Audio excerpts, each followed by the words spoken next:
अनुरोध है, एक रिक्वेस्ट है कि आप अपने फोन्स फ्लाइट मोड या फिर साइलेंट मोड पे कर लीजिए ताकि आपको डिस्टर्बेंस ना हो और आपको जो भी हो रहा है वो ठीक से समझ आओ। हम नाटक शुरू करने जा रहे हैं। शुक्रिया।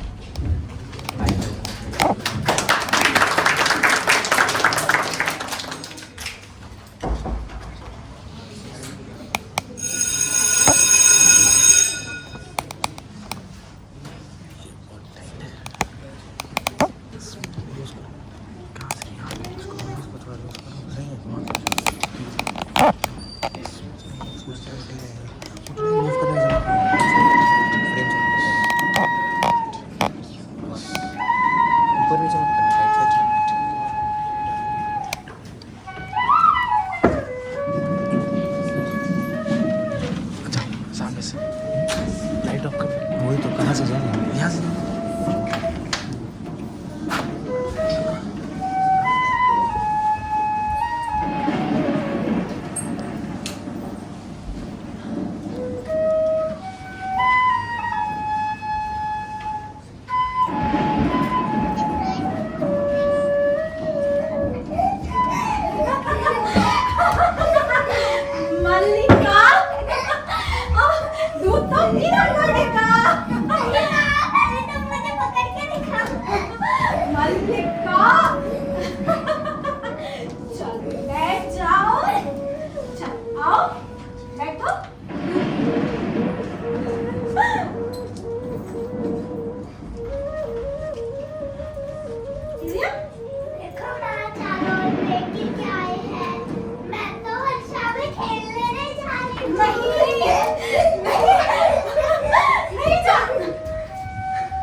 धारासार वर्षा, दूर दूर तक की उपलताएं भीग गई।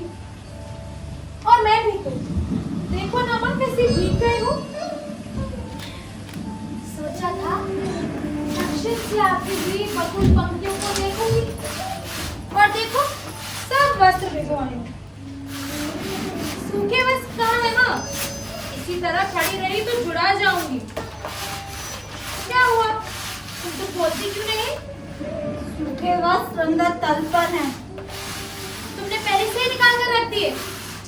तुम्हें पता था मैं भीग जाऊंगी, और मैं भी जानती थी कि तुम चिंतित होगी, परंतु माँ मुझे आज भीगने का तनिक खेद नहीं। आज भीगती नहीं तो अच्छी देर तक। जानती हो वो कितना अद्भुत क्षण था माँ, कितना अद्भुत। वस्त्र बदल लूं, फिर आकर तुम्हें बताती हूँ।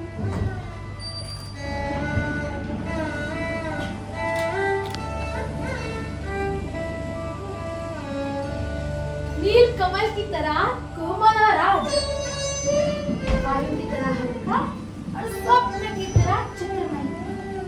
मैं चाहती थी कि उसे अपने में भर लूं और आंखें मूंद लूं। मेरा तो सारा शरीर निचुड़ रहा है माँ। कितना पानी पिया इन वस्त्रों ने। शीत की चुभन के बाद उष्णता का ये स्पर्श। तुम जानती हो एक बहुत ही खूबसूरत क्षण, सौंदर्य का ऐसा साक्षात्कार तो मैंने कभी नहीं किया। ऐसा प्रतीत हो रहा था मानो कि वो सौंदर्य स्पर्शीय होकर भी मानसर हो। मैं उसे छू सकती थी, उसे देख सकती थी, उसे पी सकती थी। तब मैंने जाना कि वो क्या है जो भावना का कविता का रूप देता है।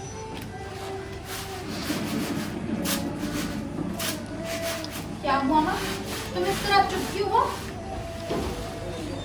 देख रही हो ना मैं काम कर रही हूँ। काम तो तुम हर समय करती हो, लेकिन हर समय इस तरह चुप तो नहीं रहती ना। मैं तुम्हें काम नहीं करने दूंगी, पहले मुझसे बात करो। क्या बात करूँ? कुछ भी कहो, मुझे डांट कर कहो कि भीग कर क्यों आए हो, या फिर यूं कहो कि तुम थक गई हो इसलिए शेरखान मैं भटक हूँ, या फिर कहो कि तुम घर में अकेले थे इसलिए तुम्हें अच्छा नहीं लग रहा है।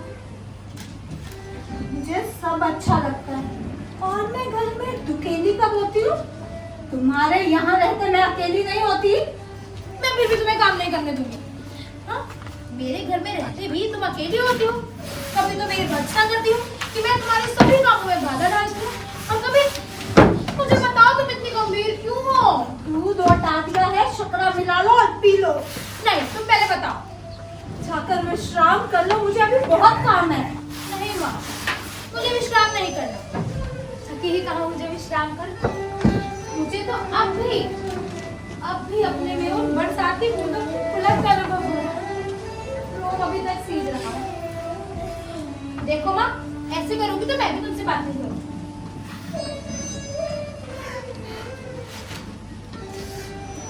क्या हुआ माँ, तुम रो क्यों रही हो? कुछ नहीं, कभी बैठे बैठे मन उदास हो जाता। बैठे बैठे मन उदास हो जाता है, लेकिन बैठे बैठे रोया तो नहीं जाता ना। तुम्हें मेरी सौगंधें मुझे नहीं पता तो।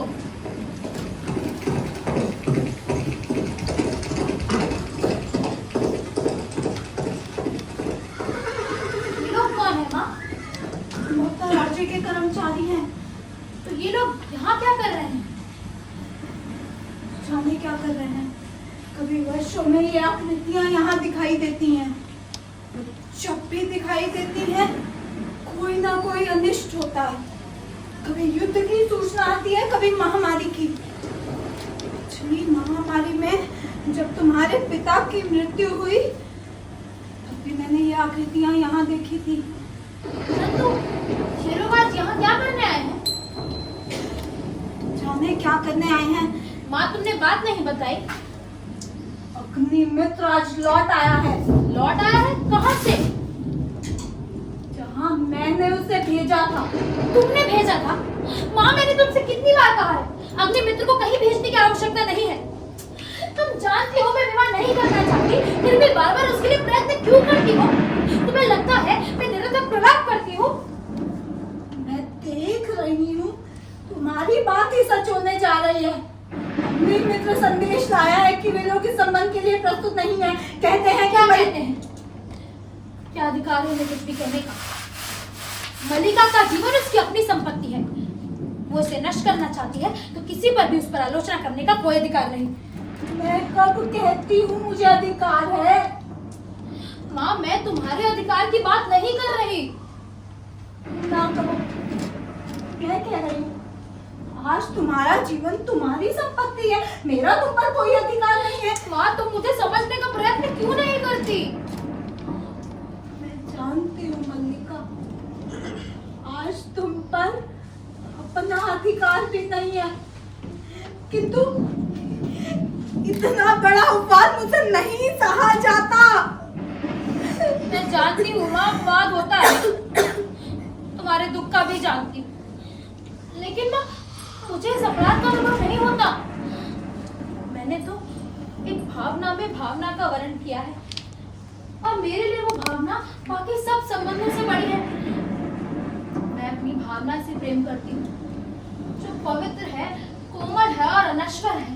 और मुझे ऐसी भावना से तृष्णा होती है, पवित्र, कोमल और अनश्वर।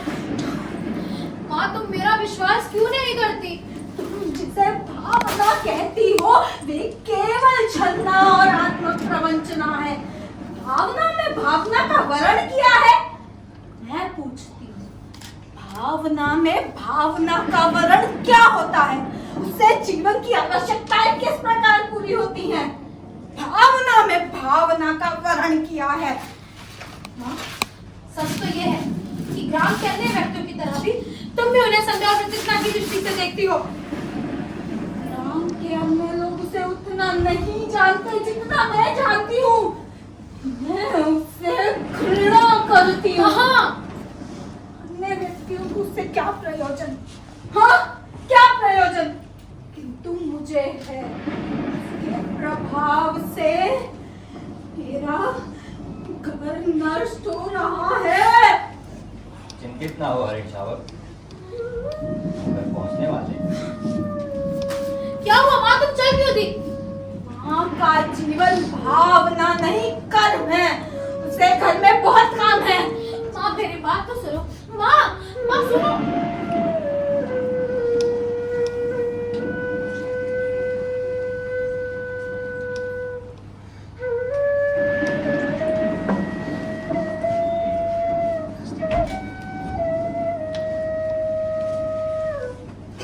हम जिएंगे हरीश शावक, एक बाण से आहत होकर हम प्राण नहीं देंगे। एक बाण प्राण ले सकता है तो हाथों का कोमल स्पर्श प्राण दे भी तो सकता है। ये आहत हरिण शावक, यह ऐसा कौन व्यक्ति है जिसने इसे आहत किया? क्या दर्शक की तरह यहाँ भी? आज ग्राम प्रदेश में कई नई आकृतियां देख रहा हूँ। संभवतः राज्य से कुछ कर्मचारी आए। हम सोएंगे? हाँ, हम थोड़ी देर सो लेंगे तो हमारी पीड़ा दूर हो जाएगी, परंतु उससे पहले हमें थोड़ा दूध पी लेना है। मल्लिका, थोड़ा दूध हो तो किसी भाजन में ले आओ। हाँ, माँ ने दूध उठाकर रखा है, अभी लाती हूँ। माँ आज सच में बहुत रुष्ट है। लगता है उन्हें अनुमान हो गया कि मैं वर्षा में आज तुम्हारे साथ हूँ। मैं तो इस तरह भीग कर नहीं आती। उन्हें अपवाद की बहुत चिंता रहती है। दूध नीचे रख दो और इसे बाहों में ले लो।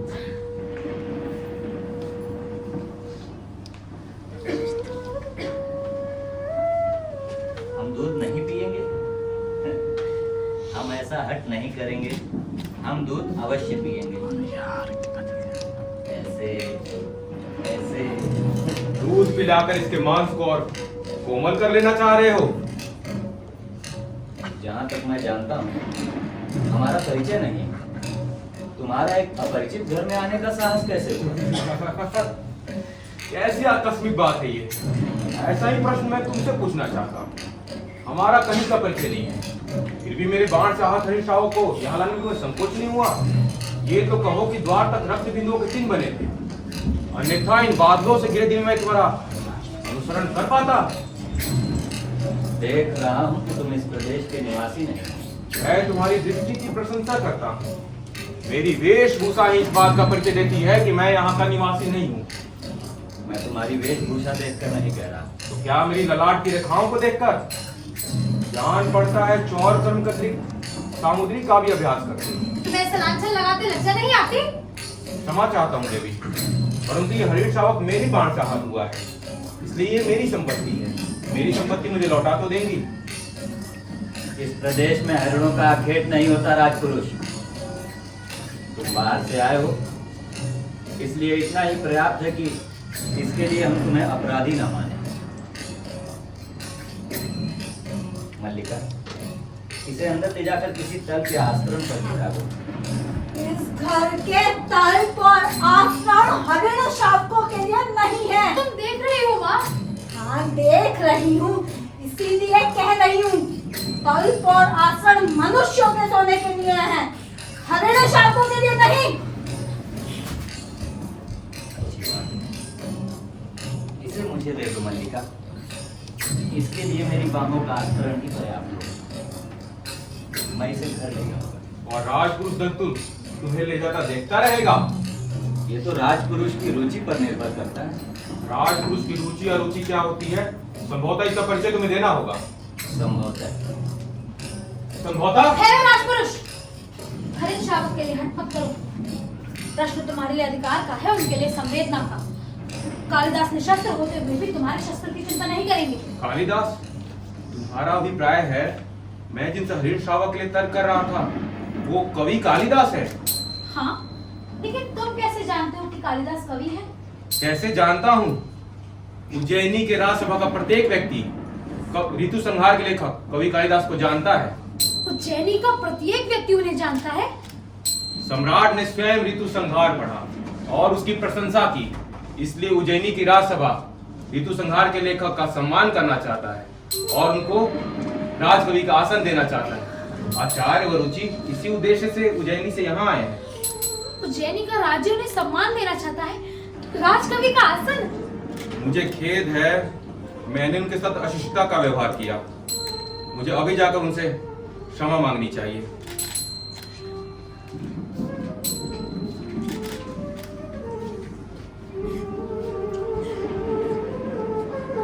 माँ, तुम जान सकती हो मैं आज कितनी प्रसन्न हूँ। दूध हटा दिया है, शक्कर मिला लो और पी लो। माँ, तुमने सुना नहीं राजपुरुष क्या कह रहा था? तुम सोच सकती हो आज कितनी प्रसन्न हूँ मैं। मेरे पास कुछ भी सोचने की शक्ति नहीं है। माँ, उन्हें उज्जैनी की ओर से सम्मान प्राप्त होगा, उन्हें राजकवि का आसन दिया जाएगा। उस व्यक्ति को जिसके उसके निकट के लोगों ने कभी समझने का प्रयत्न नहीं किया, जिसे घर से अंदर और बाहर केवल लांछना और प्रताड़ना ही मिली। अब तो तुम समझती हो ना माँ कि मेरी भावना निराधार नहीं है। मैं चाहती हूँ तुम भी आज समझ लो। तुम कहती हो हमारा उससे भावना का संबंध है। तो भावना क्या है? मैं उसे कोई नाम नहीं देती। परंतु लोग उसे नाम देते हैं। यदि वास्तव में उसका तुमसे भावना का संबंध है तो वो क्यों तुमसे विवाह नहीं करना चाहता? माँ, तुम उनके प्रति सदा अनुदर रही हो। तुम जानती हो कि उनका जीवन परिस्थितियों की कैसी विडंबना में बीता है।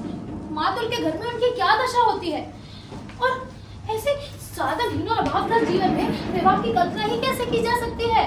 और अब जब उसका जीवन साधनहीन और अभावग्रस्त नहीं रहेगा, किसी संबंध से बचने के लिए अभाव जितना बड़ा कारण होता है, अभाव की पूर्ति उससे बड़ा कारण बन जाती है। माँ, ये तुम्हारी नहीं विलोम की भाषा है। मैं ऐसे व्यक्ति को अच्छी तरह समझती हूँ। इसका तुमसे केवल इतना ही संबंध है कि तुम एक उपादान हो, जिसके आश्रय से वह स्वयं से प्रेम कर सकता है, स्वयं पर गर्व कर सकता है। किंतु तुम क्या सजीव व्यक्ति नहीं हो? तुम्हारा तुम्हारे प्रति या उसका तुम्हारे प्रति कोई कर्तव्य नहीं है। कल तुम्हारी माँ का शरीर नहीं रहेगा और घर में एक समय के भोजन की व्यवस्था भी नहीं होगी, तो तुम्हारी भावना उस प्रश्न का उत्तर दे देगी? फिर कह दो ये मेरी नई विलोम की भाषा है। माँ, आज तक का जीवन जिस तरह बीता है आगे भी बीत जाएगा, और जब आज उनका जीवन एक नई दिशा ग्रहण करने वाला है, तो मैं उनके सामने अपनी स्वार्थ की घोषणा नहीं करना चाहती। अंबिका, अंबिका, अंबिका, घर में हो कि नहीं? हाँ, हो घर में ही हो। मैं सारे ग्राम प्रदेश में घोषणा करने जा रहा हूँ कि मेरा इस कालिदास नामधारी से कोई संबंध नहीं है। लेकिन क्या हुआ है मातुल? हुआ? मैंने इसे पाला, पोसा, बड़ा किया कि ऐसे दिन के लिए किस तरह ये कुलद्रोही बने? तूने तो सुना है कि राज्य के लोग सम्मान किया जा रहा है, उज्जैनी से कोई आचार्य आए। यही तो मैं कह रहा हूँ। लेकिन आप तो कह रहे हैं कि मैं ठीक कह रहा हूँ। आचार्य उसे कल ही अपने साथ उज्जैनी ले जाना चाहते हैं। किंतु 2 रथ है, रथवाह 4 अश्वारोही उनके साथ। मैं तुमसे नहीं कहता था अंबिका कि मेरे प्रपितामह के दौहित्र का पुत्र गुप्तराज की ओर से शकों से युद्ध कर चुका है। तुम अपने भागीने की बात कर रहे हो। अरे उसी की बात कर रहा हूँ अंबिका। तुम समझो कि एक तरफ से राज की ओर से हमारे वंश का सम्मान किया जा रहा है, और ये वंशावतंस कहते हैं कि मुझे सम्मान नहीं चाहिए। मैं राज के मुद्राओं में किरीट होने के लिए नहीं हूँ। वाह जी वाह। वो इस सम्मान को स्वीकार नहीं करना चाहते। मेरी समझ में नहीं आता इसमें क्रय विक्रय की बात क्या है? सम्मान मिलता है, ग्रहण करो। नहीं, कविता का मूल्य ही क्या है बताओ? कविता का कुछ मूल्य है आर्यमान। हाँ, मूल्य। तभी तो सम्मान का भी मूल्य है। मैं जानती हूँ ये सम्मान उनके हृदय में कहाँ चुभता है।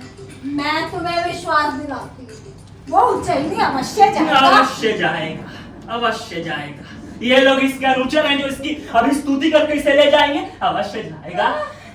सम्मान प्राप्त होने पर सम्मान के प्रति प्रकट की गई उदासीनता व्यक्ति के महत्व को बढ़ा देती है। तुम्हें तो प्रसन्न होना चाहिए, तुम्हारा भागिने लोक नीति में निष्णात है। ये लोक नीति है, ये लोक नीति है, तो मैं कहूंगा लोक नीति और मूर्ख नीति दोनों का एक ही अर्थ है। जो व्यक्ति कुछ देता है, धन हो या सम्मान, वो अपना मन बदल भी सकता है, और बदल गया तो बदल गया। तुम सोचो कि सम्राट रुष्ट भी तो हो सकते हैं। एक साधारण कवि ने उनका सम्मान स्वीकार नहीं किया। मातुल आप अभी तक यहाँ वहाँ आचार्य आपकी प्रतीक्षा कर रहे हैं। और तुम यहाँ क्या कर रहे हो?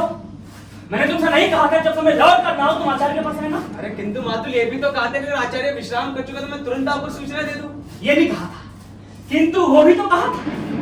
ये कहा तुम्हारी समझ में आ गया, किंतु वो नहीं आया। किंतु मातुल मैं तो सिर्फ किंतु क्या मातुल मूर्ख है? बताओ, तुम मुझे मूर्ख समझते हो? नहीं मातुल, मैं मूर्ख नहीं, निश्चय तुम मूर्ख, महामूर्ख हो। क्या कहा आचार्य ने? हाँ उन्होंने कहा कि आपके साथ पूरे ग्राम प्रदेश में घूमना चाहते हैं। मेरे साथ? जिस प्रदेश ने कालिदास की कविता को जन्म दिया।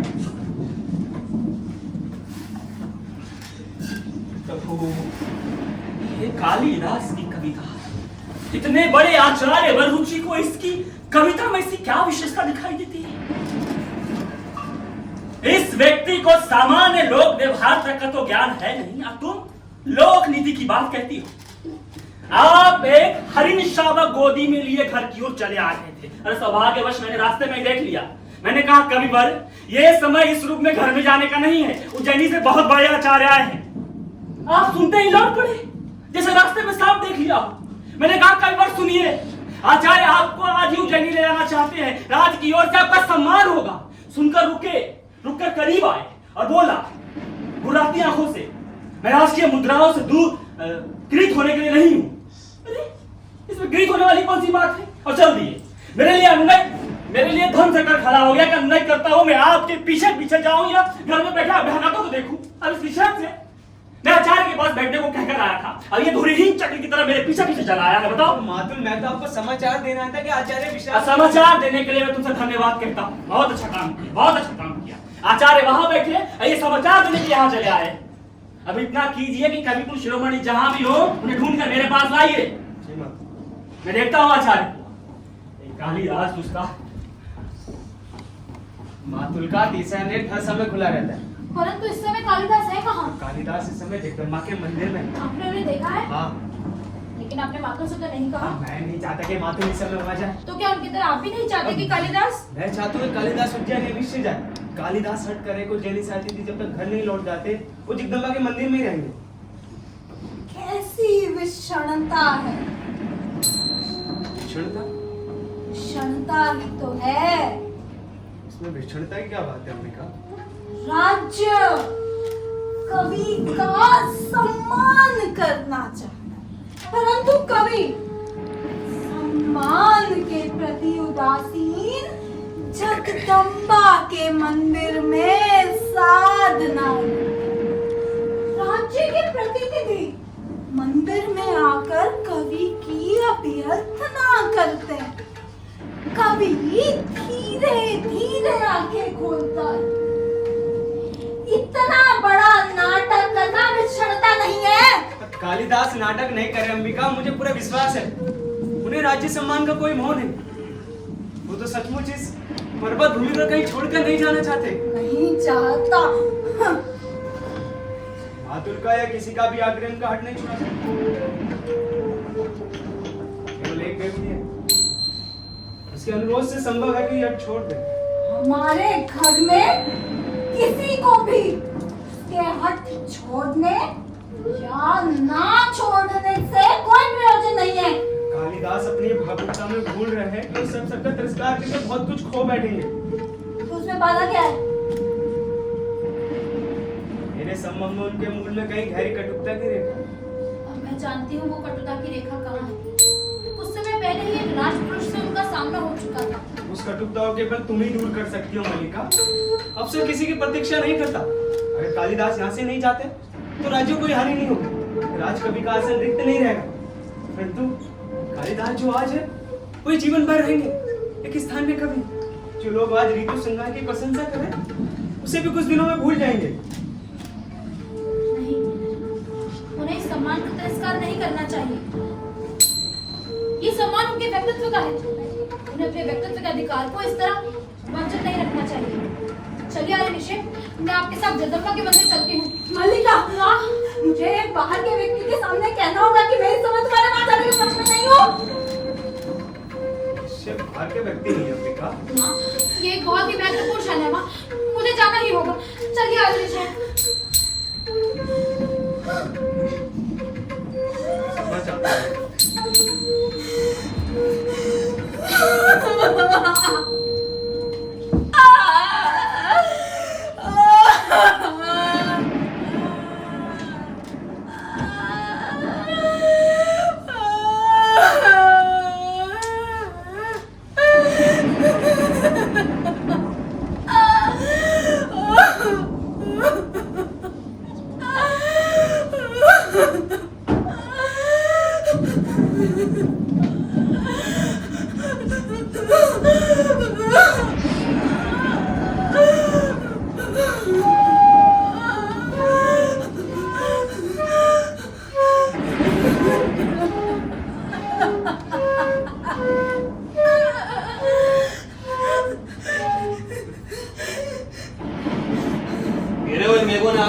कर दिया अंबिका, या तुम्हें समय का ज्ञान ही नहीं रहा।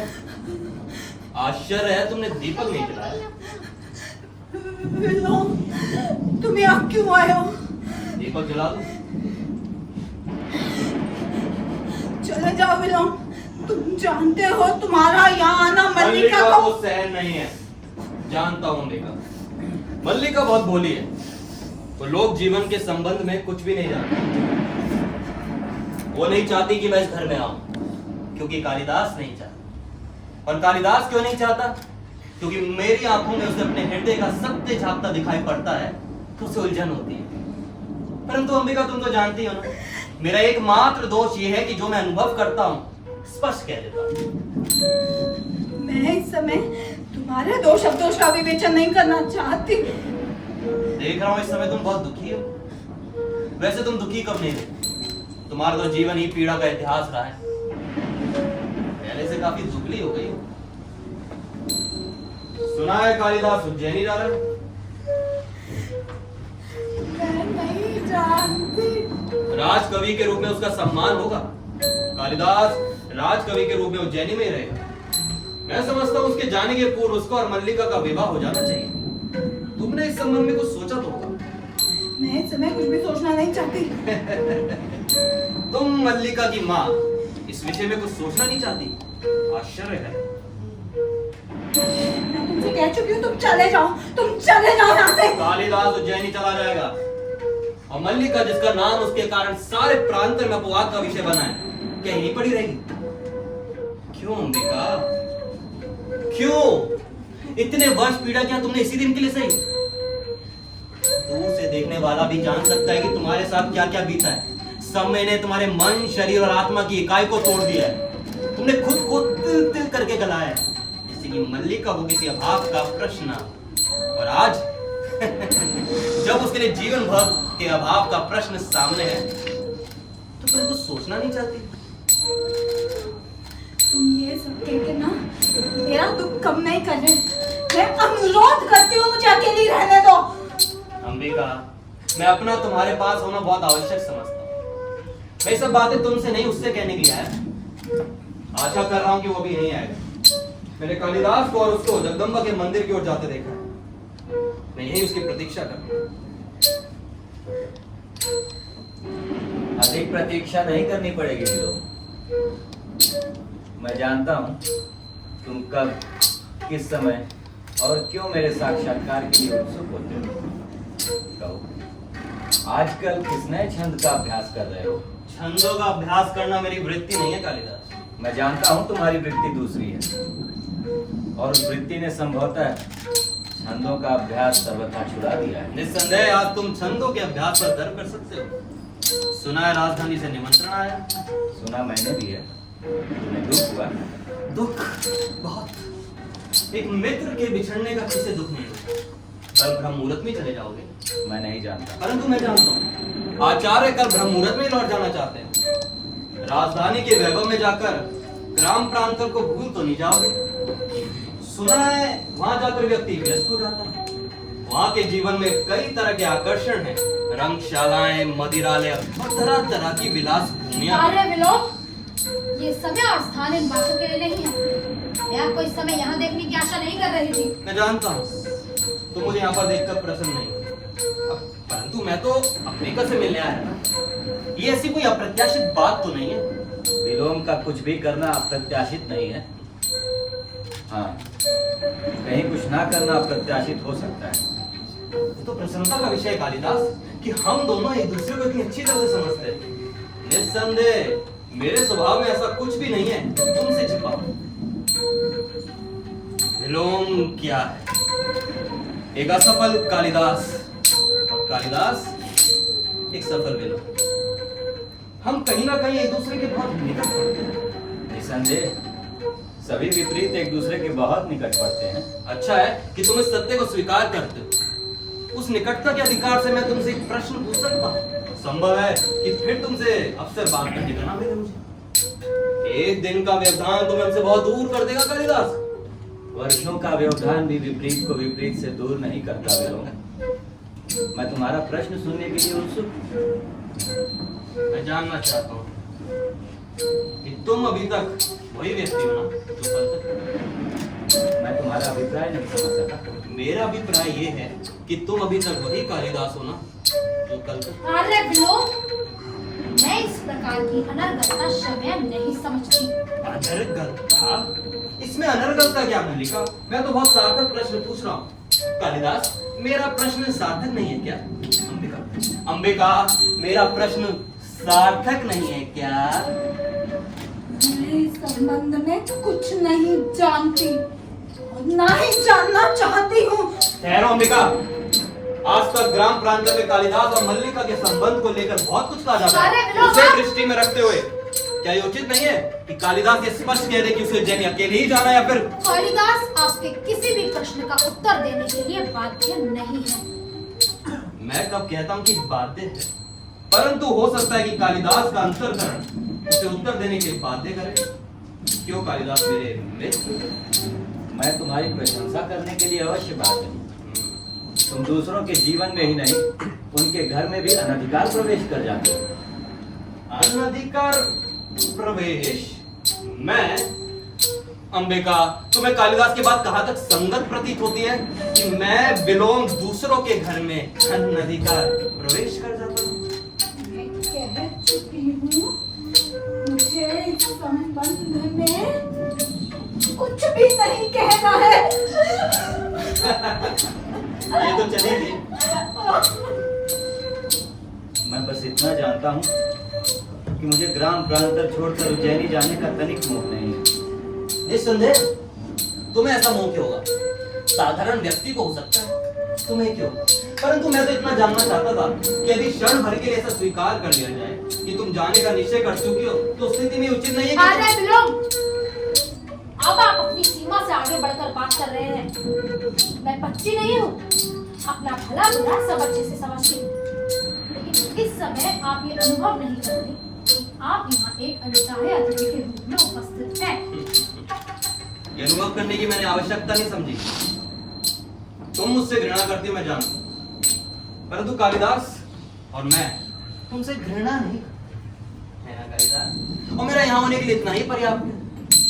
और हाँ, एक बात और कालिदास से भी कहना चाहता था कि तुम कालिदास के बहुत निकट हो, परंतु मैं कालिदास को तुमसे अधिक जानता हूँ। कालिदास, तुम्हारी यात्रा शुभ।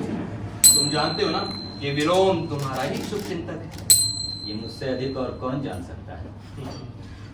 नहीं, तुम सुनोगे मेरी?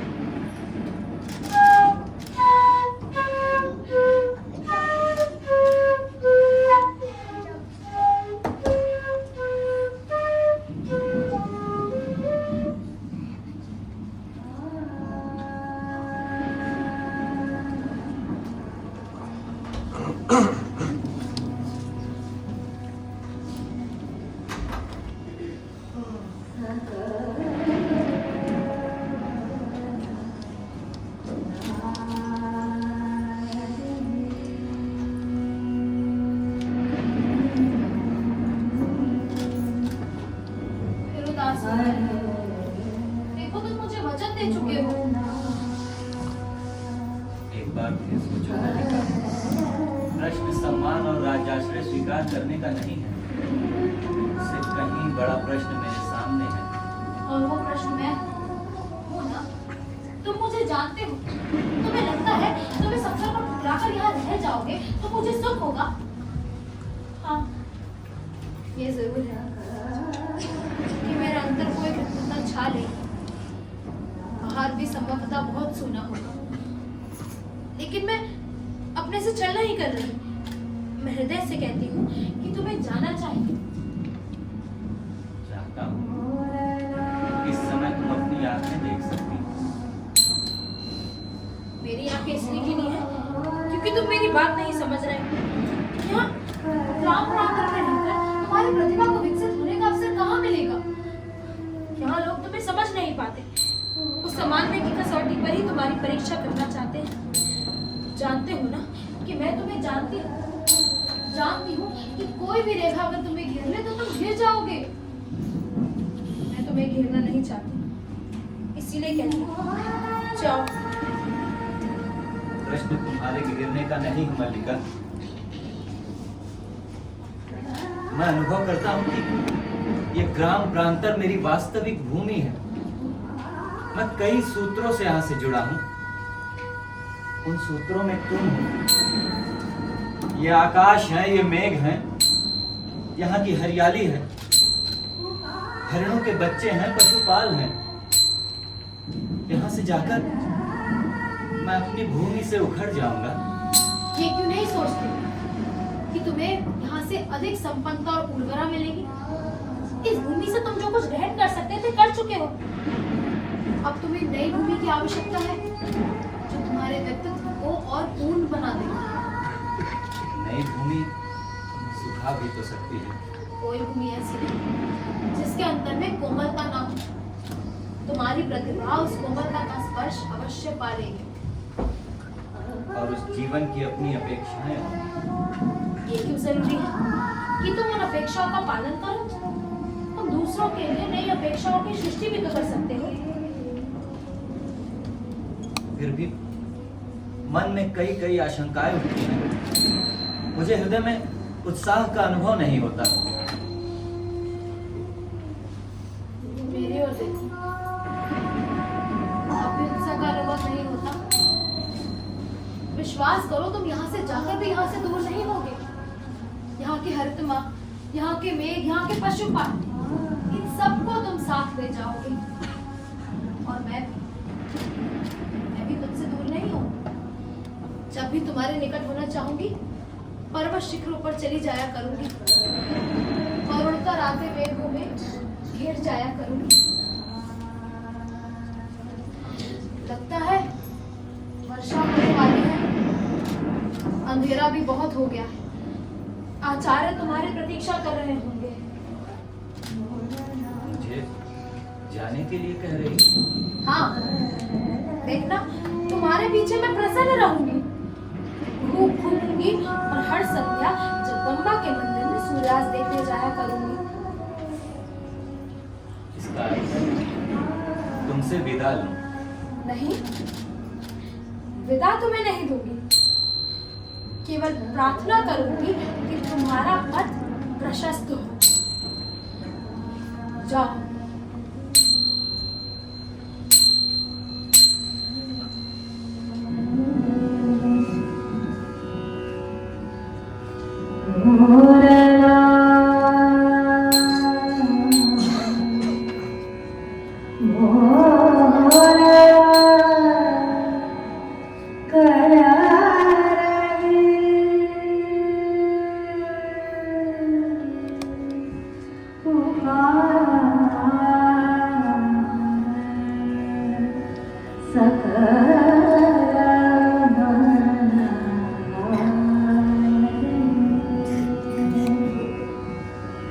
मल्लिका, मल्लिका, तुम स्वस्थ नहीं हो। चलो अंदर चलकर विश्राम करो। नहीं माँ, जैसे ही रहे मैं स्वस्थ नहीं हूँ।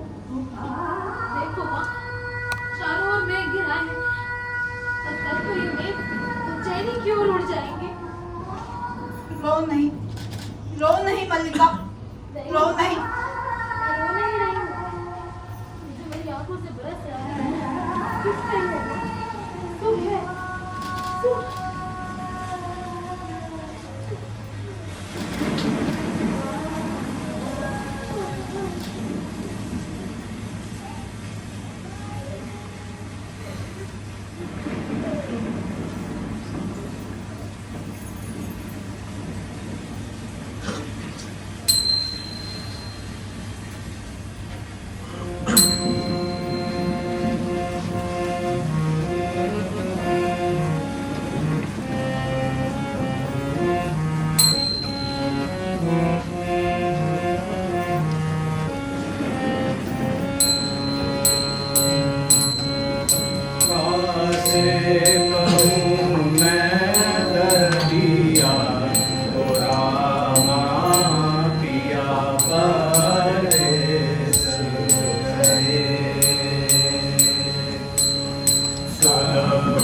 श्रृंगार करके अंगना में ठाड़ी, सुलहो श्रृंगार करके अंगना में ठाड़ी, सिसके अटरिया फूल के कोयलिया, सिसके अटरिया फूल के कोयलिया, पिया बारे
बोली पिया बिन भावे नाथ हितवा रामा पिया परदेस गए।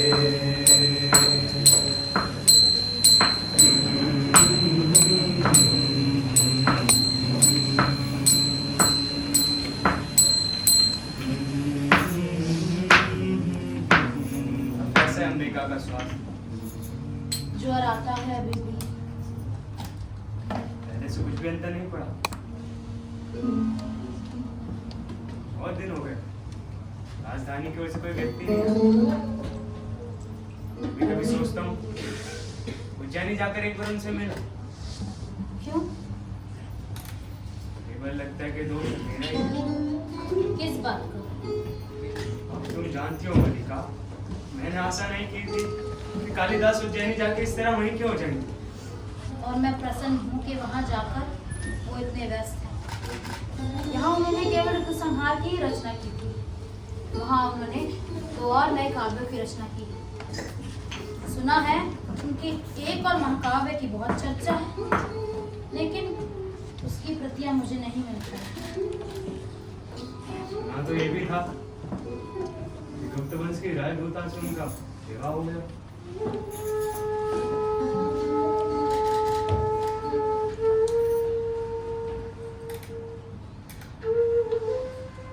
तो इसमें बुरा क्या है? एक तरह से देखे तो बुरा नहीं किया, लेकिन यहाँ रह के जो उनका आग्रह था कि जीवन भर विवाह नहीं करेंगे, उस आग्रह का क्या हुआ? उन्होंने ये नहीं सोचा कि उसी आग्रह की रक्षा के लिए तुमने अपना पूरा जीवन। उनके प्रसंग में मेरी बात कहीं नहीं आती। मैंने एक अनेक साधारण व्यक्तियों में से हूँ, वो असाधारण है, उन्हें जीवन में असाधारण का ही साथ चाहिए। सुना है राजदुहिता बहुत विदुषी है। हाँ, बहुत शास्त्र दर्शन पढ़ी है। मैंने कहा एक तरह से देखे तो बुरा नहीं किया, किंतु दूसरी तरह देखने पर बहुत गिलानी होती है। इसके विपरीत मुझे अपने से ग्लानि होती है। ये यहाँ ऐसी मैं उनकी प्रगति में बाधा भी बन सकती हूँ। वो तो आपने आग्रह किया, नहीं तो कितनी क्षति होती है। ये तो दुखद है कि मेरे कहने से तुम ऐसा ना करती तो तुम्हारे जीवन का ये रूप ना होता। मेरे जीवन में पहले से क्या अंतर आया है? पहले माँ काम करती थी, अब वे अस्वस्थ हैं, अब मैं काम करती हूँ। मुझसे तो इतना ही अंतर लगता है। केवल इतना ही अंतर है। माँ को औषध दे दूँ अभी आती।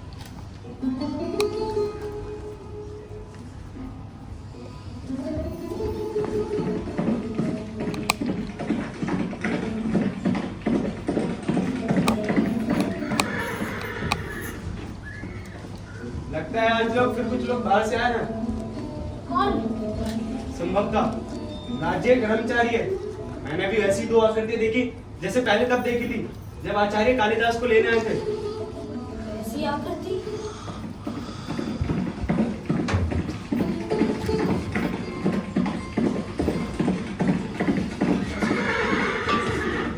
नहीं कैसे?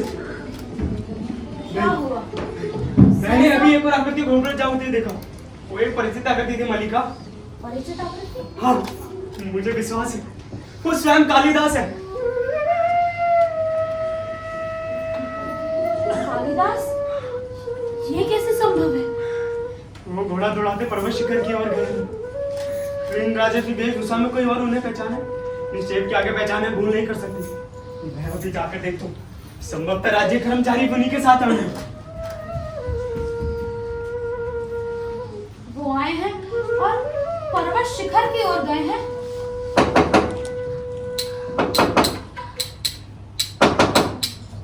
क्या मदद आ सकते हैं?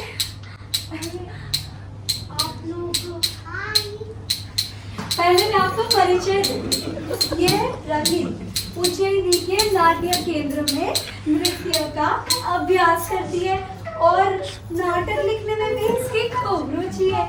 और ये है संगिनी, उसी नाट्य केंद्र में मृदंग और वीणा वादन सीखती है। नए गीत भी लिखती है। और तुम्हारा परिचय? तुमने अपना परिचय नहीं दिया। मेरा कोई परिचय नहीं है। आप लोग बैठिए ना। हम बैठने के लिए नहीं, अध्ययन करने के लिए आए। इस स्थान को आप लोग क्या कहते हो? किस स्थान को? इसका अभिप्राय है सारे स्थान को जहाँ इस समय हम हैं। उज्जैनी में हम इसे प्रकोष्ठ कहते हैं। यहाँ तुम लोग इसे क्या कहते हो? प्रकोष्ठ। प्रकोष्ठ। और इसे कुंभ। कुंभ। प्रकोष्ठ को प्रकोष्ठ और कुंभ को कुंभ। देखिए, हम कुछ ऐसी बातें जानना चाहते हैं जिनका संबंध यहाँ के और केवल यहाँ के जीवन से हो। यहाँ के जीवन की अपनी विशेषता क्या है? यहाँ के जीवन की अपनी विशेषता मैं नहीं जानती। हमारा जीवन हर दृष्टि से बहुत साधारण है। ये मैं नहीं मान सकती। इस प्रदेश ने कालिदास जैसी असाधारण प्रतिभा को जन्म दिया है। यहाँ की तो प्रत्येक वस्तु असाधारण होनी चाहिए। देखिए, मैं आपको समझाती हूँ। बात ये है, राजकीय नियोजन से हम दोनों कभी कालिदास के जीवन की पृष्ठभूमि का अध्ययन कर रहे हैं। तुम समझ सकते हैं ये कार्य कितना बड़ा और महत्वपूर्ण है। परंतु हम तो निराश हो चुकी हैं। यहाँ तो सामग्री है ही नहीं। रहने दो संगिनी, यहाँ के संबंध में विशेष कुछ नहीं जानती। अच्छा, तुम्हारा बहुत समय नष्ट किया। क्षमा कीजिएगा। चलो संगिनी।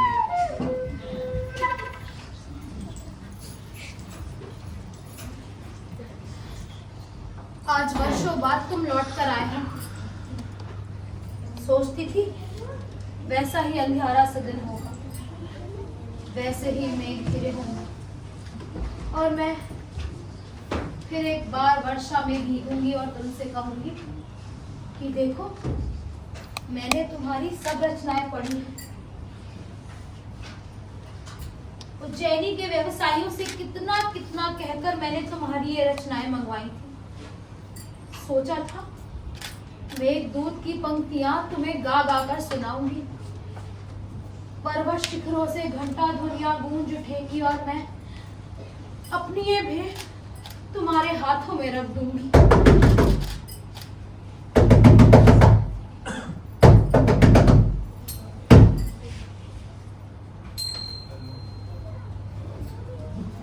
मुझे विश्वास है कि मैं इस समय देवी मल्लिका के सम्मुख खड़ा हूँ। कहिए। देवमातृ के अनुचरों का व्याज स्वीकार कीजिए। देवमातृगुप्त कौन है? ऋतु संहार कुमार संभव एवं मेघदूत के प्रणेता कविंद्र, राजनीति निष्णात आचार्य तथा काश्मीर। चारों एक दृष्टि और डाल देते। हाँ, चारों और एक दृष्टि और डाल देते। अधिकारी वर्ग दृष्टि रखने की देवी तिरंगी मंत्री बात और देवी मंत्री बाहर आके चलो नाची। क्या बताऊं देवी, इस प्रदेश की सबसे सुशील, सबसे विनीत और सबसे भोली लड़की है। मल्लिका की तारीफ इतनी तारीफ करूं कम नहीं होगी। मल्लिका, मैं देवी से तुम्हारे पर शंका कर रहा था। देवी जब से आए हैं तुम्हारे संबंध में पूछ रही है। देवी, यही मल्लिका, इस प्रदेश की राजहंसिनी। मल्लिका, देवी के लिए आप कौन सा आसन निश्चित किया है? आर्य माधु, अब आप जाकर विश्राम करें। अनुजा मेरे लौटने तक बाहर प्रतीक्षा करेंगे। परंतु आपके लिए आता है। बिल्कुल वैसी हो जैसे मैंने कल्पना की। क्योंकि मल्लिका की बात। अच्छा, तो मुझे अनुमति दीजिए। घर में कई कुछ बिखरा पड़ा है, कई तरह की व्यवस्था भी तो करनी है। पर मेरे लिए कोई आदेश होगी भी तो कहला दीजिएगा। मल्लिका, सचमुच बहुत सुंदर। जानती हो, अपरिचित होकर भी तुम मुझे अपरिचित नहीं लग रही। आप यहाँ बैठ जाइए ना। मैं बैठना नहीं चाहती। मैं बस तुम्हें और तुम्हारे इस घर को देखना चाहती हूँ। वो प्रायः यहाँ का स्मरण क्या करते थे? जिन दिनों मेघदूत लिख रहे थे, उन दिनों प्रायः यहाँ का स्मरण क्या करते थे? इस भूमि का आकर्षण ही मुझे यहाँ लेकर आई। अन्यथा दूसरे मार्ग से जाने में अधिक सुविधा थी। मैं समझ नहीं पा रही कि किस रूप में आपका आतिथ्य करूं। आप आसन ले लें तो मैं आपके लिए। मेरे आतिथ्य की मत सोचो। मैं यहाँ अतिथि के रूप में नहीं आई। संभव था ये ना भी आते, परंतु मैं ही विशेष आग्रह के साथ इन्हें यहाँ लाई। मैं स्वयं इस प्रदेश को देखना चाहती हूँ। इसके अतिरिक्त एक कारण और भी था कि मैं यहाँ की कुछ वातावरण अपने साथ ले जाऊँ। इस सौंदर्य के आगे जीवन की हर सुविधा है। इसे अपने आंखों में व्याप्त कर सकूं और उसके लिए जीवन भर का समय भी पर्याप्त है। परंतु इतना अवकाश ही कहाँ है।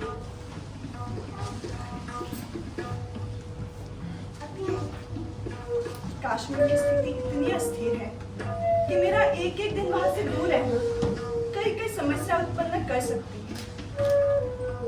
प्रदेश का शासन बहुत बड़ा उत्तरदायित्व है और मेरे ऊपर तो इससे भी बड़ा उत्तरदायित्व है, क्योंकि कश्मीर की स्थिति बहुत संकटपूर्ण है। यूं तो वहां के सौंदर्य की चर्चा इतनी है, परंतु उसे देख सकूं इतना अवकाश ही कहाँ है। इसलिए तुमसे स्पर्धा होती है। सौंदर्य का ये सहज उपभोग हमारे लिए केवल एक सपना है।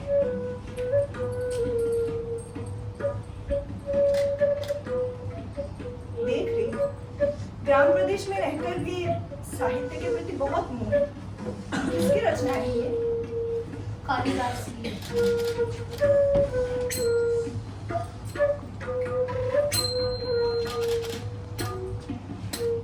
वे अभी मातृगुप्त के नाम से जाने जाते हैं। यहाँ उनकी रचनाएं मिल जाती हैं। उज्जैन के व्यवसायियों से मैंने कहकर मंगवाई थी। समझ सकती हूँ। उनसे जान चुकी हूँ कि तुम बचपन से उनकी संगिनी हो। तो उनके साहित्य के प्रति मोह स्वाभाविक है। वो भी जब तक तुम्हारा स्मरण करते हुए आत्मविस्मित हो जाते थे। ऐसे में राजनीतिक कार्यों से उनका मन उखड़ने लगता है। राजनीतिक जीवन की धुरी में बने रहने के लिए व्यक्ति को बहुत जागरूक रहना पड़ता है। तुम ऐसा नहीं समझती? मैं राजनीतिक जीवन के संबंध में कुछ नहीं जानती, क्योंकि तुम ग्राम प्रदेश में ही रही हो ना, इसलिए। मेरे यहाँ आने से पहले राज्य के तो अधिकारी आए थे। मैंने उन्हें औपचारिकता के लिए भेजा था। तुमने देखा है उन्हें? देखा। तो उनमें से जिन्हें भी तुम अपने योग्य समझो, उन्हीं के साथ तुम्हारे विवाह का प्रबंध किया जा सकता है। इस विषय की चर्चा छोड़ दीजिए। क्यों? तुम्हारे मन में ये कल्पना नहीं होती कि तुम्हारा अपना घर हो, परिवार हो? इसके मन में ये कल्पना नहीं है।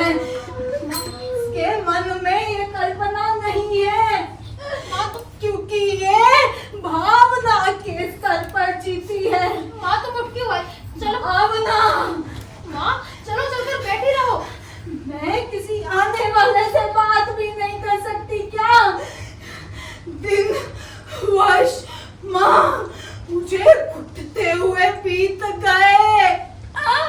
ये घर मेरे लिए घर नहीं, काल गुफा है जिसमें मैं हर समय बंद रहती हूँ। माँ तुम स्वस्थ नहीं। तुम चाहती हो मैं किसी से बात भी ना करूं? माँ लेकिन स्वस्थ नहीं हो, चलो विश्राम करो। तुम्हारी अपेक्षा में मैं अधिक स्वस्थ हूँ। मैं तो तुम्हारी सुविधा हो इसी के लिए कहती हूँ। परंतु अभी मुझे आगे की यात्रा आरंभ कर देनी होगी। अनुचर प्रतीक्षा करे होंगे, इसलिए।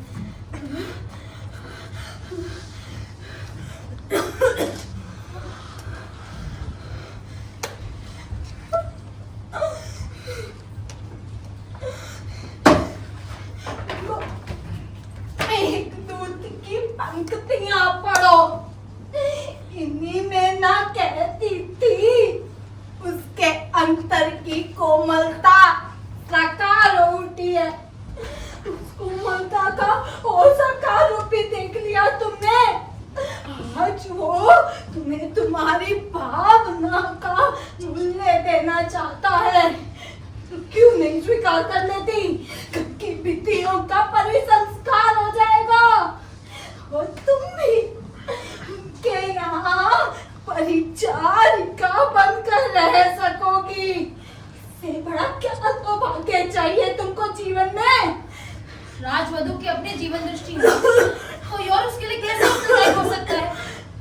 हम कुछ नहीं जानती, कुछ नहीं समझती। माँ तो जीवन की भावना भावना भी नहीं जानती। माँ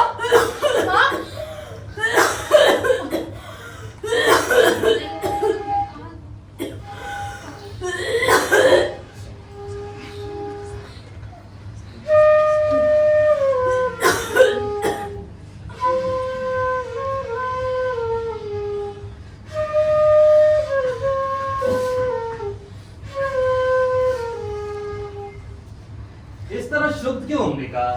आज तो सारा ग्राम प्रांत तुम्हारे सौभाग्य पर स्पर्धा कर रहा है। राजकीय पर धूली पड़ती है तो लोग गौरव का अनुभव करते हैं। ऐसा अवसर हर किसी के जीवन में कहाँ? यही शुभ अवसर देखने के लिए तो मैंने आज तक का जीवन जिया है। इतना बड़ा सौभाग्य हमारे शूद्र जीवन में कहाँ समा सकता है? जानती हो, आज ग्राम के लोग व्यस्त हैं।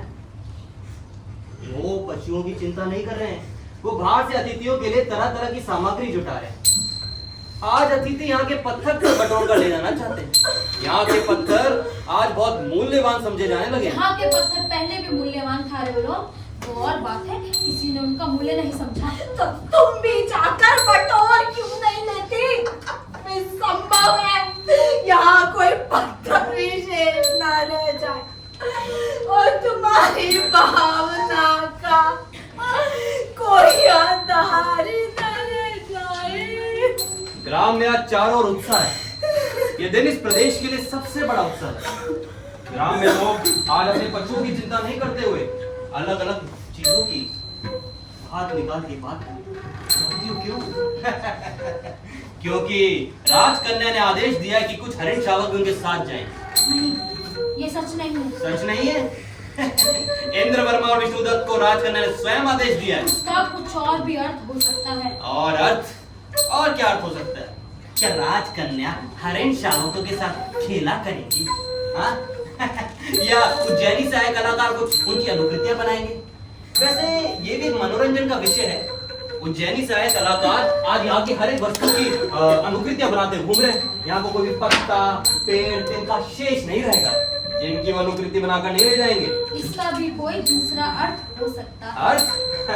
अर्थ बहुत स्पष्ट है मल्लिका। सब चीज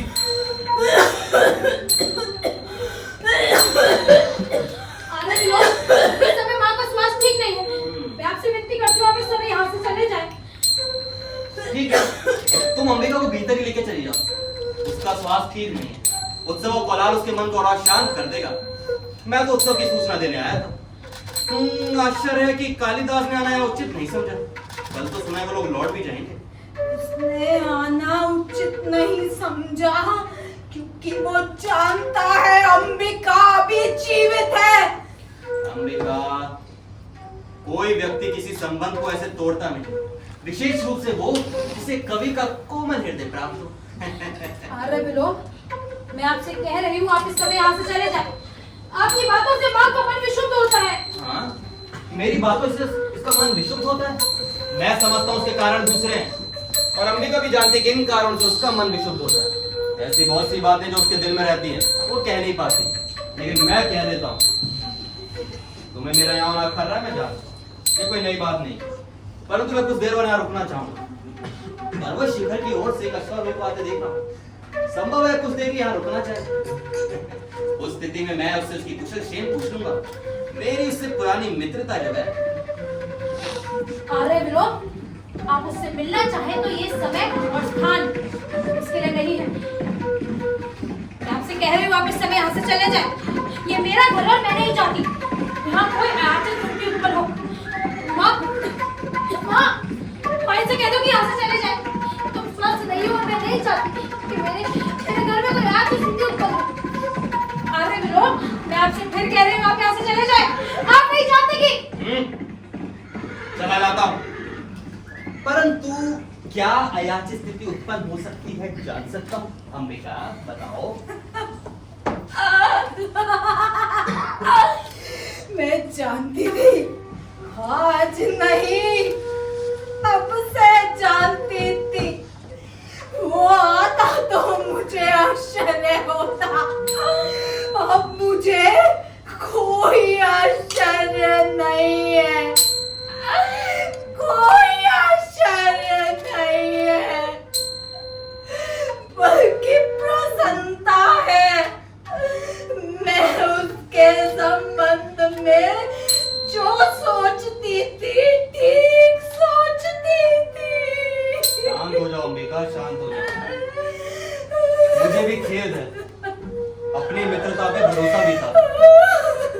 परंतु अब नहीं रहा। उसे कभी भी हमने अपने मनुष्य के योग्य नहीं समझा। फिर समान की समान से तो मित्रता। अरे विलोम, मैं आपसे फिर कह रही हूँ आप यहाँ से चले जाएं, अन्यथा वास्तव में ही यहाँ एक अयाचित स्थिति उत्पन्न हो जाएगी। ठीक है, चला जाता। अंबिका, मुझे तुम्हारे स्वास्थ्य की बड़ी चिंता है। जहाँ तक संभव हो घी और मधु का सेवन करो। मैंने अभी अभी नया नया मधु निकाला है, आवश्यकता पड़े तो मैं भिजवा दूंगा। हमें मधु की आवश्यकता नहीं है, हमारे घर में पर्याप्त मात्रा में मधु है। ऐसा? ठीक है मेरा अंबिका, मैं चलता हूँ। पर हाँ, यदि मधु की आवश्यकता पड़े तो संकोच न करना।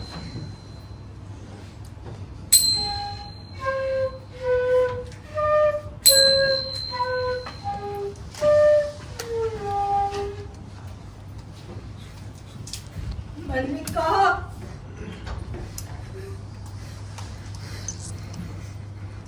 अब भी रोती हो उस व्यक्ति के लिए, उस व्यक्ति के लिए जिसने के संबंध में कुछ मत कहो बाप, कुछ मत कहो।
मल्लिका,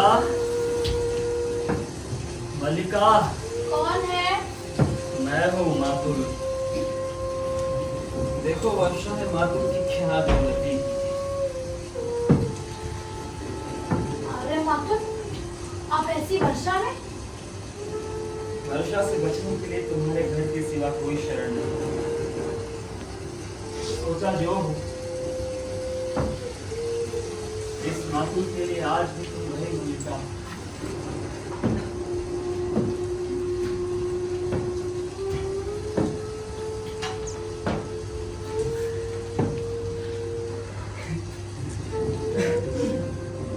ये जानता कि राजप्रसाद में रहकर अपना पांव तुड़वा बैठूंगा तो ग्राम छोड़कर वहां रहने कभी ना जाता।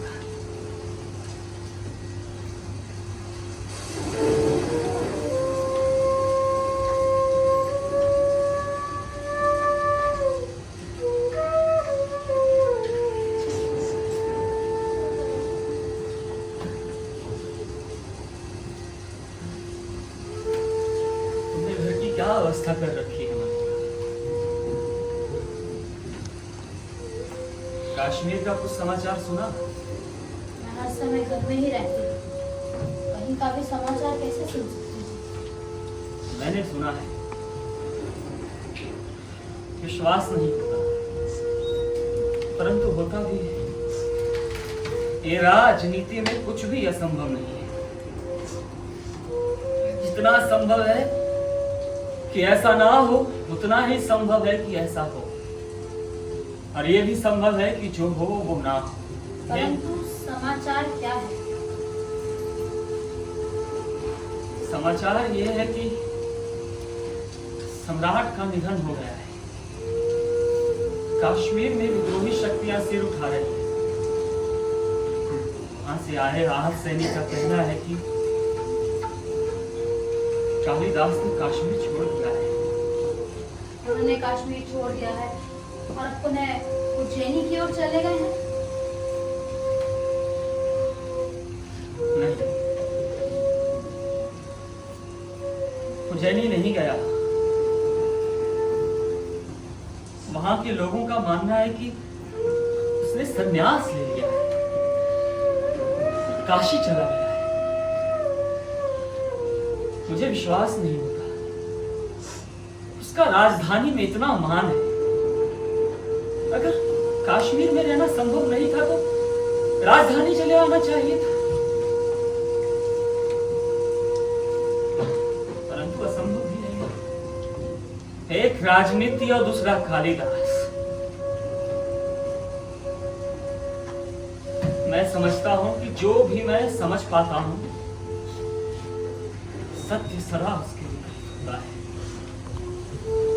मैं सदा झूठ।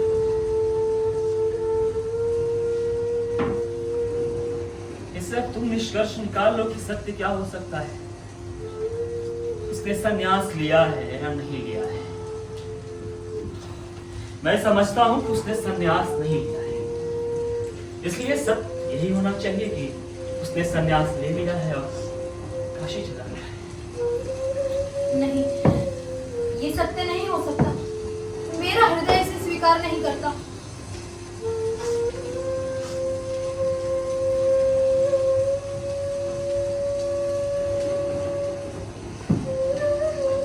मैंने तुमसे क्या कहा था कि मैं जो कहूंगा वो कभी सत्य नहीं हो सकता, कभी नहीं। इसलिए मैं कुछ नहीं कहता। उसने संन्यास लिया तो भी मैं झूठा, काशी नहीं गया तो भी मैं झूठा। ये तो ठीक है।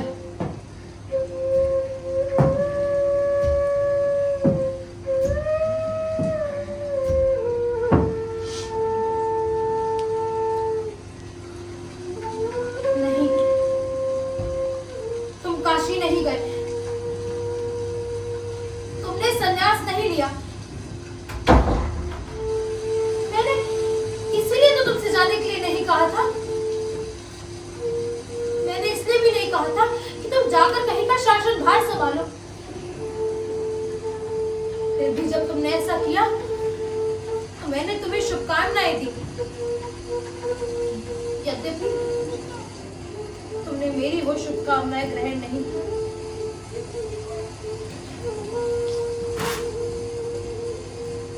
मैं अब तुम्हारे जीवन में नहीं रही, परंतु तुम मेरे जीवन में सदैव बने रहे। मैंने कभी भी तुम्हें अपने से अलग नहीं होने दिया। तुम रचना करते रहे और मैं ये समझती रही कि मैं सार्थक हूँ। मेरे जीवन की भी कुछ उपलब्धि है, परंतु आज तुम इस तरह मुझे निरर्थक कर दोगे।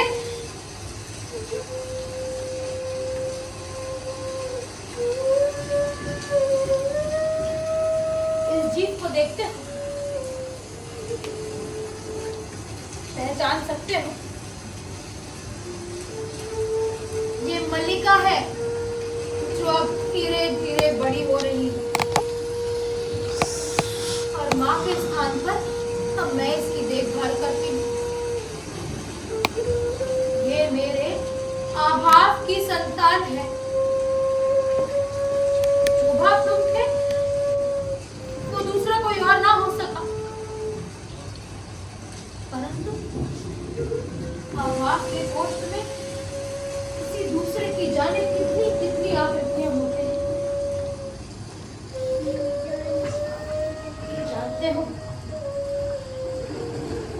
मैंने अपना नाम खोकर अब एक विशेषण उपराजित किया है और मैं अपनी दृष्टि में एक नाम नहीं, केवल एक विशेषण हूँ।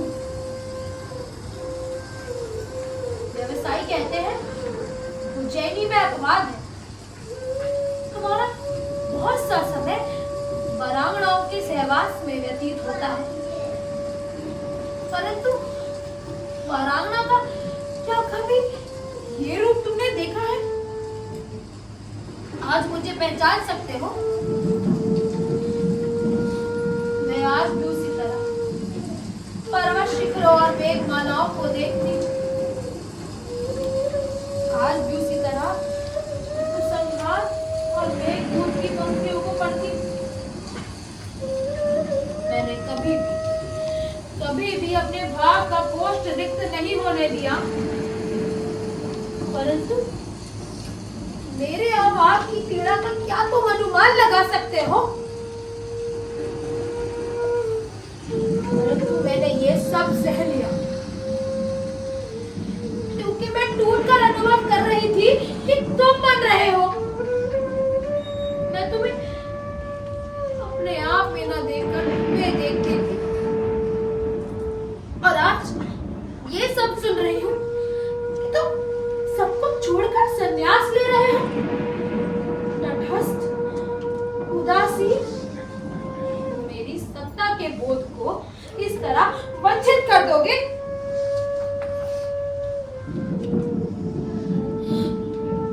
आज भी वही आषाढ़ का दिन है,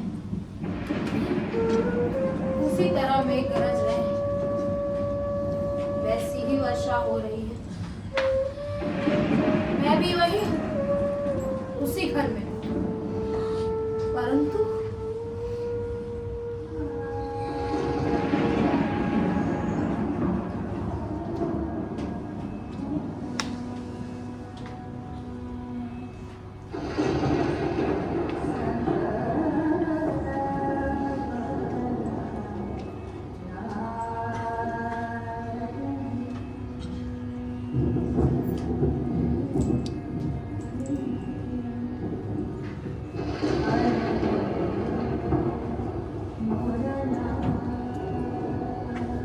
संभवतः पहचानती नहीं और ना पहचानना ही स्वाभाविक है, क्योंकि मैं वो व्यक्ति नहीं हूं जिसे तुम जानती रही हो। दूसरा व्यक्ति हूं, और सत्य कहूं तो वो व्यक्ति हूं जिसे मैं स्वयं नहीं जानता। तुम इस प्रकार जड़ सी क्यों खड़ी हो? मुझे देखकर आश्चर्य हुआ। आश्चर्य?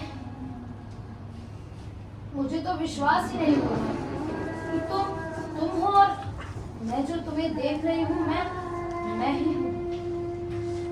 देख रहा हूं कि तुम भी वो नहीं रही। सब कुछ बदल गया है।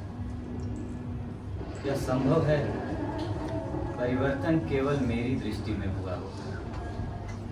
मुझे विश्वास नहीं होता कि ये स्वप्न नहीं है। नहीं, ये स्वप्न नहीं है। यथार्थ है कि मैं यहाँ हूँ।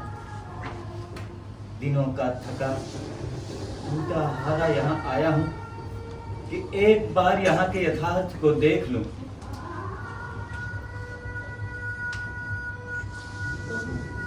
सचमुच पहचाने नहीं जाते। और तुम ही कहाँ पहचानी जाती हो?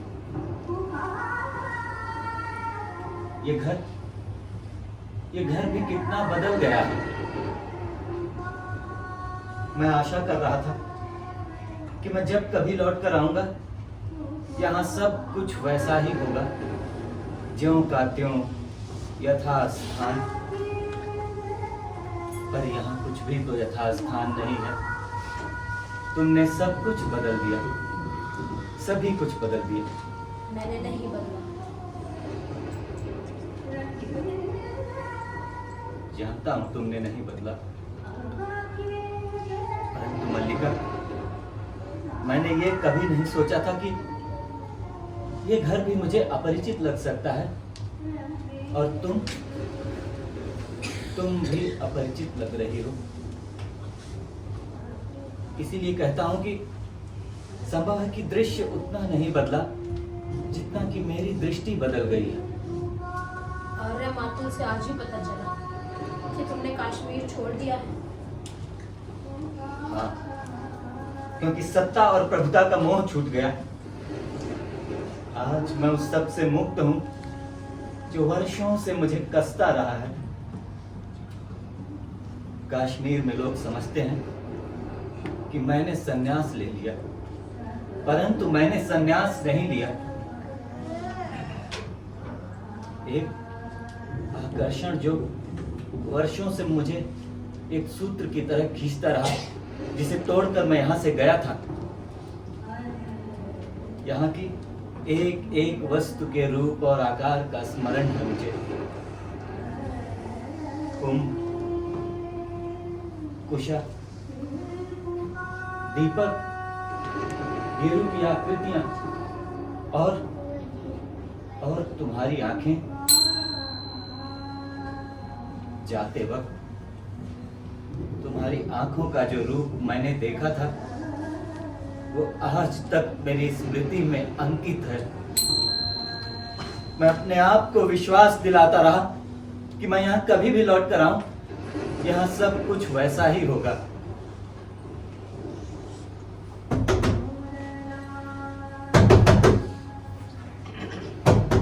द्वार बंद रहने दो। जो बात कर रहे हो करते जाओ। देख तो लो, कौन आया है? कोई भी हो सकता है, वर्षा का समय है। कौन था वो? हर समय द्वार बंद, जब आओ द्वार बंद। मैंने कहा ना, कोई भी हो सकता है। तुम यहाँ के संबंध में बात कर रहे थे। मुझे इसका स्वर बड़ा विचित्र सा लगा जैसे कि मैं ईश्वर को पहचानता हूँ।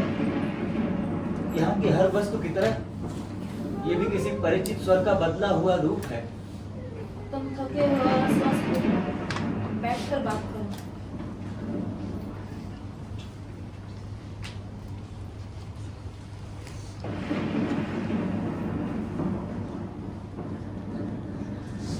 मैंने बहुत बार अपने संबंध में सोचा है मल्लिका, और हर बार इसी निष्कर्ष पे पहुंचा कि अंबिका ठीक कहती थी। मैं यहाँ से क्यों नहीं जाना चाहता था? क्योंकि मुझे अपने ऊपर विश्वास नहीं था। मैं नहीं जानता था कि अभावपूर्ण और भर्त्सना का जीवन व्यतीत करने के बाद सम्मान और प्रतिष्ठा के उस वातावरण में मैं कैसा अनुभव करूंगा। मैं जानता था कि मैं सुखी नहीं हो सकता। मैं अपने आप को विश्वास दिलाता रहा कि कमी उस वातावरण में नहीं, मुझ में है। अगर मैं खुद को बदल दूं तो सब कुछ ठीक हो सकता है, परंतु मैं सुखी नहीं हो सका। जब भी मेरी आंखें दूर तक फैले उस क्षितिज रेखा पर पड़ती, मुझे बार बार यही अनुभव होता कि मैंने प्रभुता और सुविधा के मोह में पड़कर उस जीवन में अनधिकार प्रवेश किया, और जिस विशाल में मुझे होना चाहिए था मैं उससे बहुत दूर हटाया हूं। जिस कल की मुझे प्रतीक्षा थी वो कल कभी नहीं आया, और मैं धीरे धीरे खंडित होता गया। और एक दिन मैंने आभास किया कि मैं सर्वथा टूट चुका हूं। कश्मीर जाते वक्त मैं यहाँ नहीं आया क्योंकि मैंने अनुभव किया कि यहाँ की पर्वत श्रृंखला, ये उपत्यकाएं मेरे सामने एक मूक प्रश्न का रूप ले लेंगी, और मुझे भय था कि तुम्हारी आंखें मेरे अस्थिर मन को और अस्थिर कर देंगी। लोग समझते हैं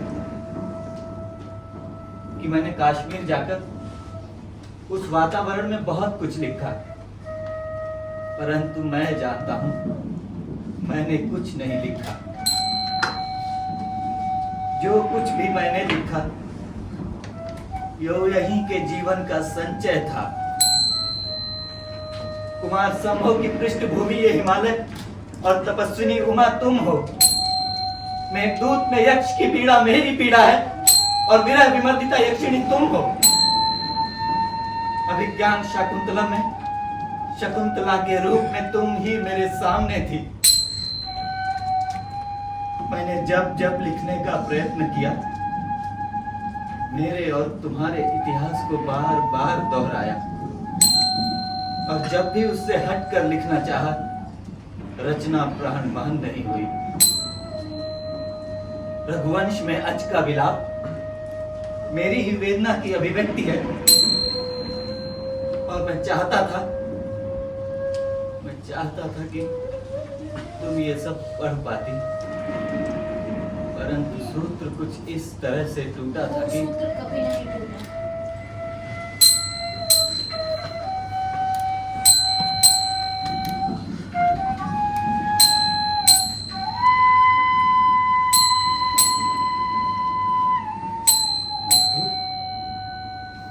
तुम्हारे पास मेघदूत की प्रतिलिपि ये तुम्हारे पास कैसे आई? मेरे पास तुम्हारी सब रचनाएं हैं। तुम्हारे पास मेरी सब रचनाएं हैं, परंतु वो यहाँ कैसे उपलब्ध हुई? उज्जैनी के व्यवसायियों से मैंने कहकर मंगवाई थी और उनके पास ये मिल जाती है? वर्ष 2 वर्ष में कहीं एक प्रतिलिपि मिल पाती थी। और इनके लिए धन? वर्ष 2 वर्ष में एक प्रतिलिपि बनती थी। वो धन एकत्रित करने के लिए बहुत समय रहता था।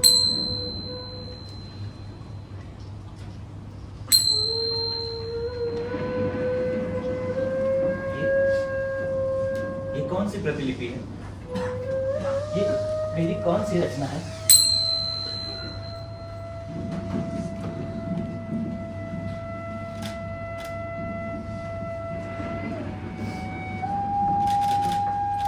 केवल कोरे पृष्ठ है मल्लिका। ये पन्ने मैंने अपने हाथों से बनाकर सिए थे। सोचा था तुम राजधानी से आओगे तो तुम्हें भेंट में दूंगी। तुमसे कहूंगी कि इस पर अपने सबसे बड़े महाकाव्य की रचना करना, परंतु तब तुम आकर भी नहीं आए और ये भेंट यहीं पड़ी रही। अब तो इसके पन्ने भी टूटने लगे हैं। अब मुझे कहते ये संकोच होता है कि ये तुम्हारी रचना के लिए थे।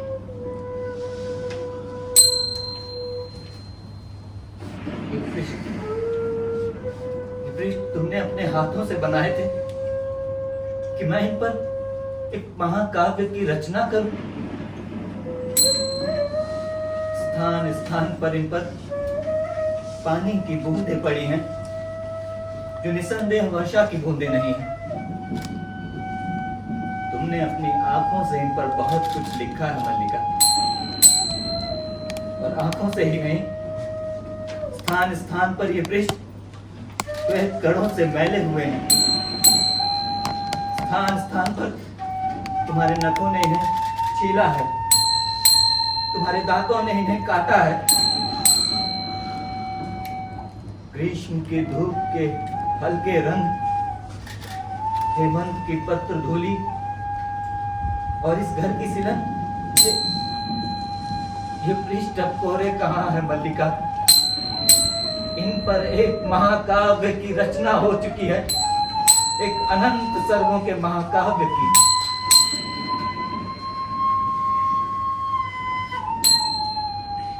क्या इन पर बहुत कुछ नया लिखा जा सकता है?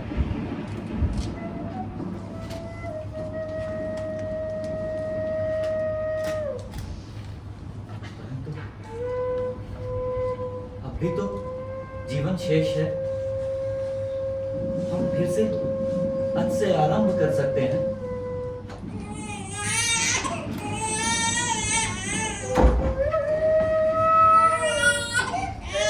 मल्लिका, इसके रोने के स्वर नहीं है। ये मेरा वर्तमान है। तुम्हारा वर्तमान?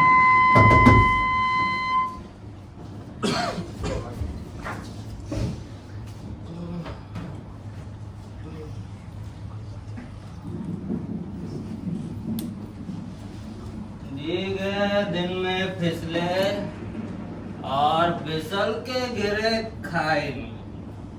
कितनी बार का है भैया विलोम, इतने ऊंचे मत चढ़ा करो। परंतु भैया विलोम क्यों मरने लगे? पहले आए तो द्वार पर लौट गए और फिसल गए, फिर आए तो द्वार बंद, फिर लौट जाते तो क्या होता? आज का दिन ही ऐसा है कि मैं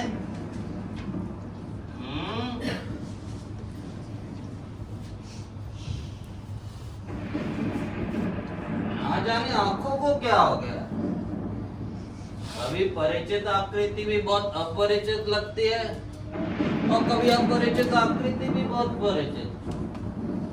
अभी इतनी परिचित आकृति और इसे मैं पहचान नहीं पा रहा हूँ। आकृति पुरानी सी लगती है, व्यक्ति नया सा। क्यों बंधु, तुम मुझे पहचानते हो? आकृति बदल गई है, परंतु व्यक्ति आज भी वही हो। शब्द भी परिचित है और अर्थ भी।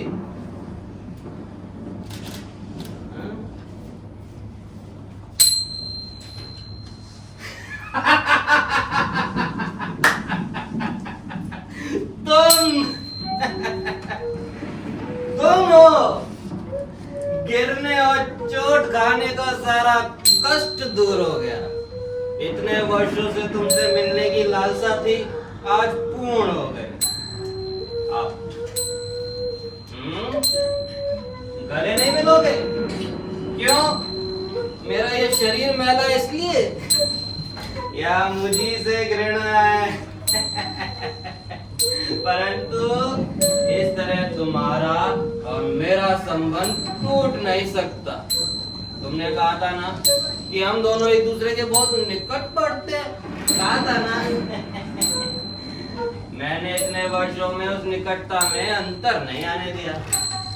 मैं तो समझता हूँ कालिदास कि अब हम और भी निकट पड़ते हैं। क्यों मल्लिका, मैं ठीक नहीं कहता? तुम यहाँ पर ऐसे स्तंभित सी क्यों बैठी हो? अब तो विलोम इस घर में याचित अतिथि नहीं है। अब तो अधिकार से आता है। अब तो कालिदास का अतिथि और उपक्रम कर सकता है। नहीं, तुमने कालिदास के अतिथि का उपक्रम नहीं किया अभी तक। वर्षों में अतिथि आया है और उसका अतिथि ना हो। मल्लिका, तुम तो जानती हो कालिदास को इस प्रदेश के हरिण शावकों का कितना मोह है। एक हरिण शावक कालिदास इस घर में भी है। तुमने मल्लिका की बच्ची को नहीं देखा? उसकी आंखें किसी हरिण शावक से कम सुंदर नहीं है। और जानते हो अष्टावक्र क्या कहता है? क्या कहता है? अरे विलोम, तुम नहीं चाहती कि कालिदास जाने की अष्टावक्र क्या कहता है? परंतु मुझे उसकी बात पे तनिक भी भरोसा नहीं होता। मैं तो चाहता हूँ कालिदास ही स्वयं देख के बता दे कि बच्ची की आकृति क्या सचमुच विलोम से मिलती है। कालिदास, चलो मैं दिखाता हूँ। यहाँ से चले जाओ विलोम। चला जाऊं? इस घर से ही या ग्राम प्रांतर से ही? सुना है शासन बहुत बली होता है, प्रभुता में सामर्थ्य होती है। मैं कह रहा हूँ यहाँ से चले जाओ विलोम। क्योंकि तुम लौट आए हो इसलिए? क्योंकि आज तुम्हें तुम्हारी छोड़ी भूमि अपनी प्रतीत होने लगी है। क्योंकि तुम्हारा अधिकार शाश्वत है। तुम और कोई नहीं है। परंतु कालिदास समय निर्दय नहीं है। उसने औरों को भी सत्ता दी है। उसने औरों का भी निर्माण किया है। वो धूप और नुए लिए घर की धैर्य पर रुका नहीं है। तुम्हें उसके निर्माण से भी तृष्णा होती है, क्योंकि आज जहाँ पर तुम खुद को देखना चाहते हो देख नहीं पाते, है ना? तुम भी स्तंभित से खड़े हुए। ठीक है, तुम चाहते हो कि इस समय मैं यहाँ से चला जाऊं, मैं चला जाता हूं, परंतु इसलिए नहीं कि तुम मुझे आदेश देते हो, परंतु इसलिए क्योंकि आज तुम यहाँ अतिथि हो और अतिथि की बात का मान होना चाहिए। मल्लिका, ध्यान रखना, कालिदास के अतिथि में कोई कमी ना रहे। जो अतिथि वर्षों में आया है, ना जाने फिर कब आएगा।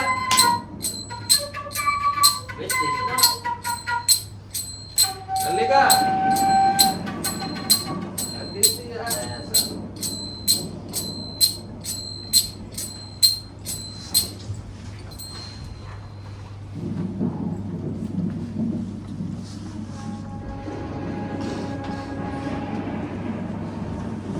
क्या सोच रहे हो?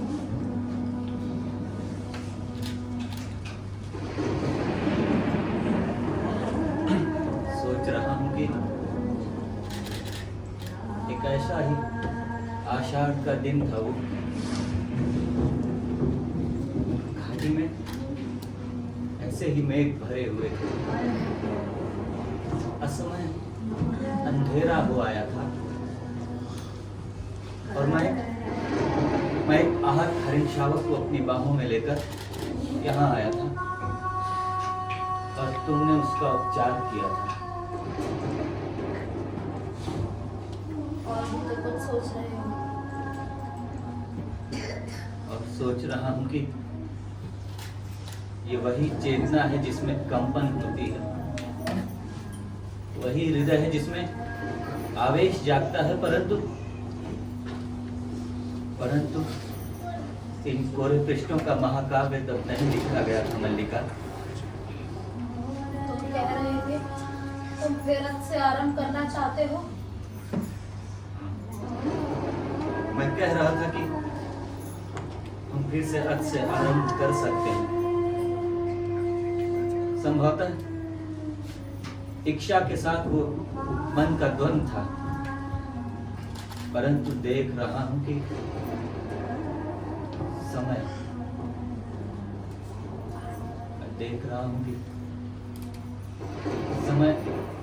अधिक शक्तिशाली होता है। क्योंकि क्योंकि